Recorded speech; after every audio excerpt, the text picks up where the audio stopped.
मामला सियासी डील का नहीं है, मामला जराइम का है। अब अगर जुर्म ये होगा कि आप उस जुर्म के नतीजे में मेरे मुल्क की अफवाज का जो मेरा फ़ख्र हैं, जिनका वेलर, जिनकी शिवलरी, जिनकी ड्रम बीट, जिनकी यूनिफॉर्म, जिनके मेडल्स, जिनका फैन फ्लेयर मुझे एहसास से तहफ़्फ़ुज़ दिलाता है, जो मेरा तफ़ख्र हैं, जो बॉर्डर पे जान देते हैं, जो दुनिया की सबसे लंबी लड़ी जाने वाली दहशतगर्दी की जंग में रोज़ाना की बुनियाद पर उन फितना दर अंदाजों से लड़कर इस मुल्क की हिफाजत करते हैं, कोई उनकी प्राइड इंजर करे तो इस पर क्या डील होनी चाहिए भाई साहब? उस पर डील होनी चाहिए बस। देखिए, मैं फ्रैंकली स्पीकिंग मैंने कोई बड़ा खुशी के साथ ये काम नहीं किया था। I would have been the last person. मैं तो अपोजिशन के हकूक़ का मुहाफिज बन के बैठा था। लेकिन एक चीज़ है जो कि इस पूरे मामले में मोरालिटी का जिसमें सवाल उठता है, तो इमोरल एक्टिविटी इधर ना वो डेमोक्रेटिक होती है। मैं नहीं समझता कि उन्होंने शौरी तौर पे किया होगा, लहर में बह गए होंगे, गुस्से में किया होगा, या उन्होंने किसी एहतजाज कर एक मॉब टाइप बन गया होगा, उसमें तो उन्होंने वहाँ पे अल्फाज वो मुतकाज़ी थे इस चीज़ के कि ऑर्डर को मेंटेन करने के लिए सस्पेंशन की जाए। अब इन्हीं चीज़ों पर काबू पाने के लिए एक एथिक्स कमेटी मैंने आज से कोई एक माह कबल अनाउंस की थी। नतीजतन वो कमेटी फॉर्म हो गई। उस कमेटी की बहुत जल्द आज या कल में कोई नशिस्त होगी और फिर उसमें हम देखेंगे कि जो उसमें जो वहाँ पर कंडक्ट का तरीक़ाकार होना चाहिए, नंगी बरहना गालियाँ नहीं होनी चाहिए। जहाँ लीडर ऑफ ऑपोजिशन को मैं ये हक देता हूँ कि मैं एक बड़ी मेजॉरिटी जो अददी एतबार से कम 100 सवा 100 से ज़्यादा है, उनको मैं बिठाता हूँ और पिन ड्रॉप साइलेंस करता हूँ कि भाई LOP leader of opposition house में बोल रहे हैं, तो ये हक फिर लीडर ऑफ हाउस का भी है। तो अगर एहतजाज आपने करना है वो पार्लिमानी अंदाज में होना चाहिए। किन इशूज़ पर करना है?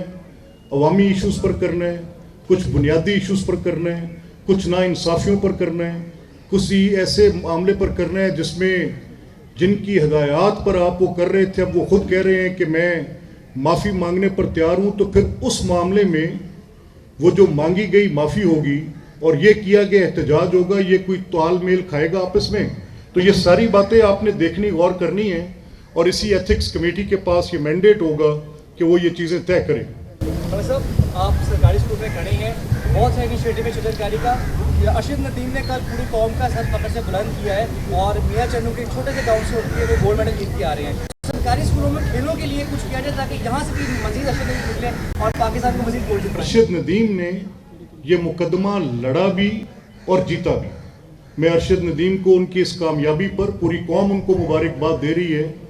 उनको हम एक बिफिटिंग वेलकम इंशाल्लाह पंजाब असेंबली में भी देंगे। कुछ स्टैट्यूटरी जिसको कानूनी तहफ़्फ़ुज़ हासिल हो, and for times to come हमारे नौजवान बच्चे, तलबा, स्पोर्ट्समैन, एथलीट्स ये समझें कि वो जो इस तरह के सर करते हैं मार के, मिलता है एजाज़ उनको ऐसे, ये होगी बात इंशाअल्लाह। मेरे बड़े भाई ने आप सवाल किया था लीव कैशमेंट का, मैं वादा याद को कराना चाहता हूँ कि वो पूरा किया जाए। वो उनको डेली बेसिस पे कोर्ट का सामना करना पड़ रहा है। बेटी एक तरफ तो कहती है कि कौम की बेटी, तो क्या ये कौम की बेटी नहीं है? देखिए, मैं इस रवैये की भरपूर मजम्मत करता हूँ। एक नस्ल ये खड़ी है, इसने बहुत मुश्किल हालात में भी इस मुल्क को बड़े एहसन अंदाज में चलाया भी, संभाला भी, हमारे हवाले भी किया। हम उस इंतशार का शिकार हुए हैं कि हमने नफरत बो दी है, झूठ को आज का ऑर्डर ऑफ द डे बना दिया है, लोगों की किरदार कुशी, उनके देखें जो भी आपने बात की, मैं इस पर सख्त मुस्तरब हूँ, गुस्से में हूँ, नाराज़ हूँ। और वो लोग जिन्होंने ये काम किया, इस इदारे को, इस पाकिस्तान के उन अदारों में जिसमें FIA हैं, अदालतें हैं, इन सब को अपना किरदार ऐसे अंदाज में अदा करना चाहिए, तफ्तीश करने वालों को, मुकदमा सुनने वालों को, कि वो इस तरह के जो लोग हैं उनको कैफरे किरदार तक पहुँचाएँ, सख्त से सख्त सज़ाएँ दें। इससे तबाह क्या हो रहा है? इससे मुआशरा तबाह हो रहा है, इससे तबाह क्या हो रहा है? आपका घर तबाह हो रहा है, उस इनफराद की, उस फ़र्द की शख्सियत तबाह हो रही है।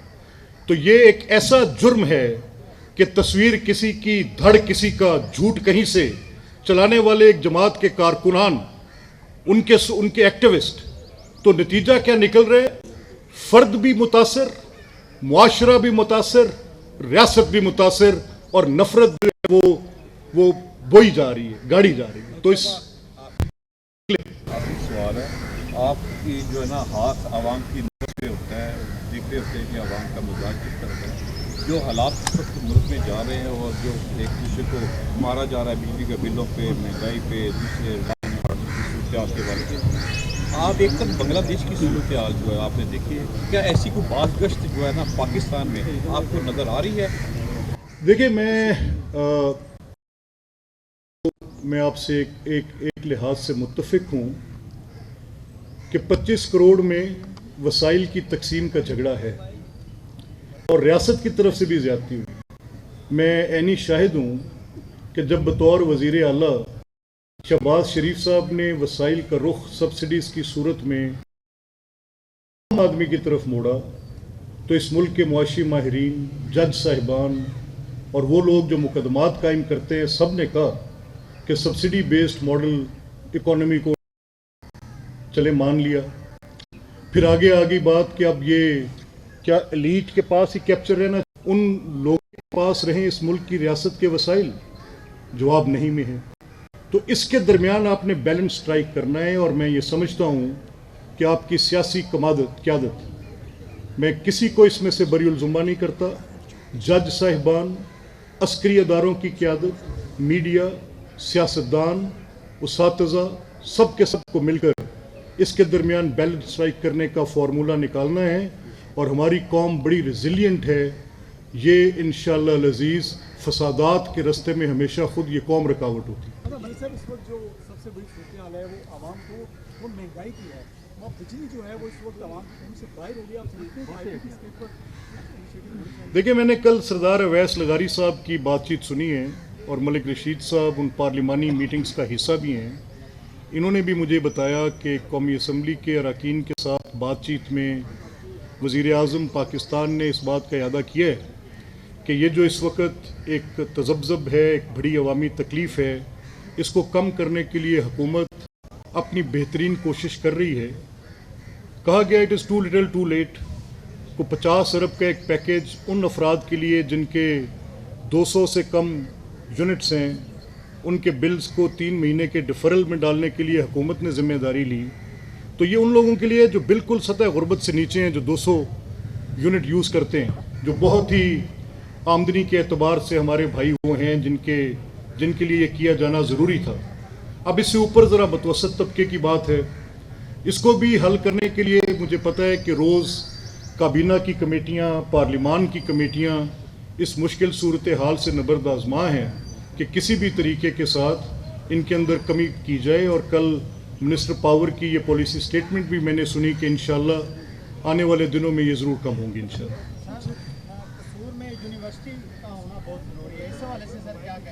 دیکھیں، میں آپ کو مبارکباد پیش کرتا ہوں کہ یہ وعدہ ملک رشید صاحب کے ساتھ میاں نواز شریف اور شہباز صاحب نے جب یہاں پر تشریف لائے، ان کے اس پاس نامے کے نتیجے میں کیا، تو آپ کے شہر کھڑیاں میں ایک ووکیشنل ٹریننگ یونیورسٹی کے پیسے آ چکے ہیں، ایک سپورٹس کمپلیکس کے پیسے آ چکے ہیں، اور ایک ڈگری کالج کے پیسے آ چکے ہیں. ڈگری کالج اب یہ صرف بات ہے ڈگری کالج فار بوائز انشاءاللہ. جو ہے وہ جو سلاخوں کے پیچھے ہیں، وہاں سے آوازیں آ رہی ہیں کہ وہ ڈیل جانا چاہتے ہیں، جب ڈیل ہو رہی ہے تو آپ کیا کہیں گے بھائی؟